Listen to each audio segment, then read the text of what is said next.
walbana buu u dabaashay taataabano xaaladaha maanta taagan.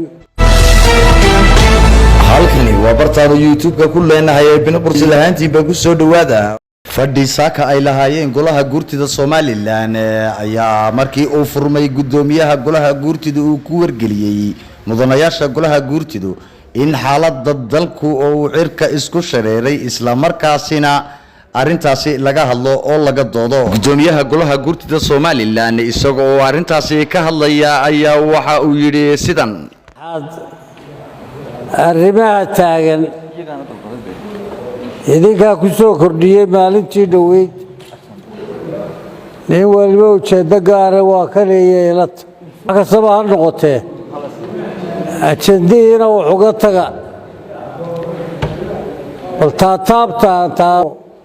xaaladaha maanta taagan ee te u baahan hoosudaygooda. markii haddaba gudoomiyaha golaha guurtida Soomaaliland Salebaan Maxamuud Aadan uu ku wargeliyay golaha guurtida in laga doodo xaaladda guud ee uu dalku marayo ayaa waxa halkaasi dood adag ka galay xildhibaanada golaha guurtida Soomaaliland qaabkana uu dhacay. ina kaahina sano wuxuu lahaa xamar buu tagay maxaynu eeganaa anigu waan soo ururinayaa gudoomiye arrinta maanta taagan weligeedii lama soo marin. waxa wanaagsan inaynu xaqiiqda ku wajahno inagu gurigii odayaashaynu nahay go'aankii labada gole ka soo baxay ee sharciga ahaa ee madaxweynuhu saxeexay waa la dafiray, distoorkii waa la dafirayaa, maxkamaddii waa la dafirayaa, political crisis xun ayaa jira. waxaan soo jeedinayaa gudoomiye guddi aad shir guddoonkiinu ku jirtaan ku dhawaaq saaka gomid kaftanana waa raacinaya waxaan leeyahay warbaahashi haddaa ka dheregtay markaanu cagihii soo gelinay burburinini balanaan marka iyaga fuulay loo dhiibay. aanse waxaan soo qaadaya waxaan isku haysanaa xusbiyadii waa la furayaa iyo la furi maayo warba mushkiladda in haysata eege waa la furayaa maxaa loo furi waay waa sharci waa la furayaa dowladduna ku dhegnaato waa furaynaa kuwa kalena ayaan la furi maayo waa intaasun baynu horta isku haysanaa. taa waxaan doonayaa gudoomiye xaqa iyo cadaaladuna ha shaqeeyaan. haddii cadaalad la waayo wixii soomaali burburka u geystay ee baab u geystay dagaal ka dhacay ee fidno waliba ka dhacday waxay cadaalad waxaan leeyahay cadaaladda cadaalad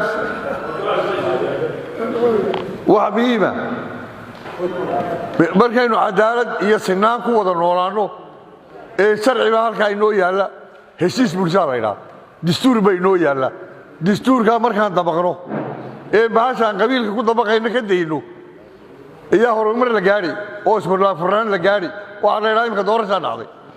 100% baa doorashadaasi sax ahayd baa layidhi xaggee saxu joogaa dad baa ka maqane dalka laxashaalo badan baynu gelinee idina waa ku soo dirirteen annaguna waan dejinnay oo waan nabadaynay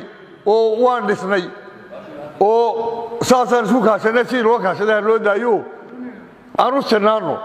intaasi kadib gudoomiyaha golaha guurtida Soomaaliland ayaa sheegay in degdeg loo magacaabo guddi arrimahaasi gasha isla markaasina waxa uu ballameen sabtida qaabkan ayuu u dhacay. arrimahan